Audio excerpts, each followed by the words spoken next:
මෑතකදී විවාහ වුණ බොහොම සතුටින් ආදරයෙන් ඉන්න යුවලක් තමයි පූජනී භාග්‍ය සහ ගයාන් ගුණවර්ධන. ඉතින් මේ යුවල විවාහයෙන් පස්සේ හාහාපුරා කියලා ගෙවන්න සූදානම් වෙන අවුරුද්ද කොහොමද කියලා දැනගන්න අපි පූජනීට කතා කළා. මේක තමයි විවාහයෙන් පස්සේ අපි දෙන්න එකට සමරන අලුත් අවුරුද්ද. අපි දැන් ජීවත් වෙන්නේ ගයාන් අයියගේ අම්මා එක්ක. ඉතින් මෙතනදී අපි අම්මට තමයි මූලික තැන දීලා තියෙන්නේ. ඇය බොහොම හොඳින් හැම දෙයක්ම කළමනාකරණය කරනවා. ඒක අපටත් පහසුවක්. අනික ගොඩක් වෙලාවට කලාකරුවන් විදිහට අපි අවුරුද්ද ගත කළේ විවිධ නාලිකාවල අවුරුදු උත්සවවල.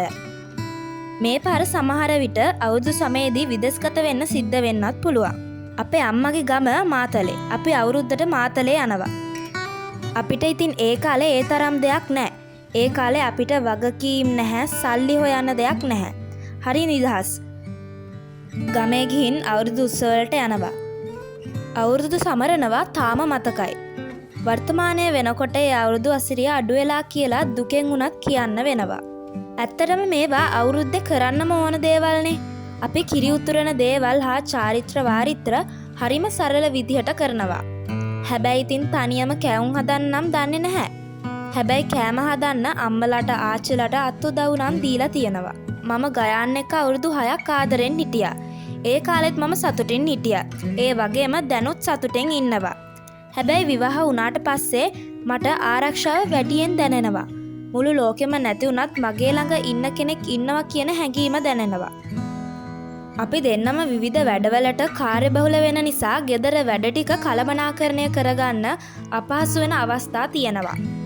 අම්මා ඉන්න වෙලාවට නම් ලොකු ශක්තියක් තියෙනවා.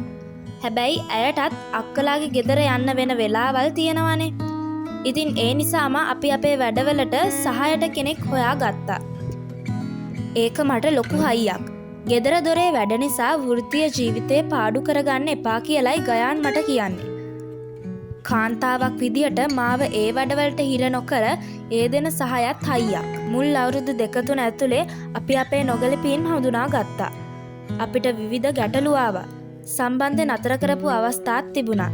ඒ වගේ දේවල් ගොඩක් එක තමයි අද මෙතනට ආවේ. ඒ වගේම අපි හරිම විවෘතයි.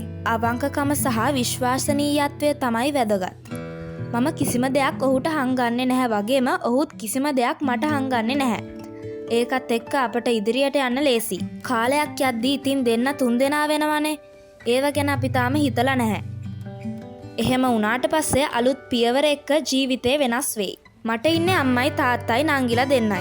එයාලා මට නිතරම කතා කරනවා. හැමදාම අම්මට දවසේ විස්තර ටික කියන්න ඕන. මම ගෙදර වැඩිමහල් දරුවා නිසා ගෙදර පළවෙනි ආදරේ ලැබුණේ මට. ඉතින් මම නැතුව එයාලටත් හරිම පාළුයි. හැබැයි එයාලා නිතරම මාත් එක්ක ඉන්නවා. මමයි ගයානුයි දෙන්නම ජෝ දිසානායකගේ හෙලෝ ඩඩා කියන නිර්මාණයේ ඉන්නවා. මේ නිර්මාණය අපේ ආදරණීය බලු පැටියත් රඟපානවා. එයාට තමයි දැන් ගොඩක්ම ප්‍රතිචාර ලැබෙන්නේ. ඊට අමතරව ගයාන් චිත්‍රපටයක රැඟපෑවා. ඒකේ වැඩ කටයුතු කරගෙන යනවා. මමත් චිත්‍රපටයක වැඩ කළා. ඒකෙත් වැඩ ටිකක් තියෙනවා. ඊට අමතරව අපේ ව්‍යාපාර කටයුතු වලට තමයි ලොකු අවධානයක් යොමු කරන්නේ. මොකද රඟපානවා වගේම අපේ අනාගත දියුණුව ගැනත් හිතන්න ඕනනේ. මම වගේම ගයානුත් අපේ රසිකයන්ට හරිම ආදරේ. ඒ අයගේ ආදරය නිසා තමයි අපි මෙහෙම රැඳිලා ඉන්නේ. ඒ නිසා මුලින්ම ඒ අයට ස්තුතිවන්ත වෙන්න ඕන. ඒ වගේම හැමදාම අපි එක්ක ආදරෙන් රැඳිලා ඉන්න කියලා ඉල්ලනවා. ඒ වගේම ජීවිතය සාර්ථක වෙන, සුන්දර වෙන සුබම සුබ අලුත් අවුරුද්දක් වේවා කියලත් ප්‍රාර්ථනා කරනවා.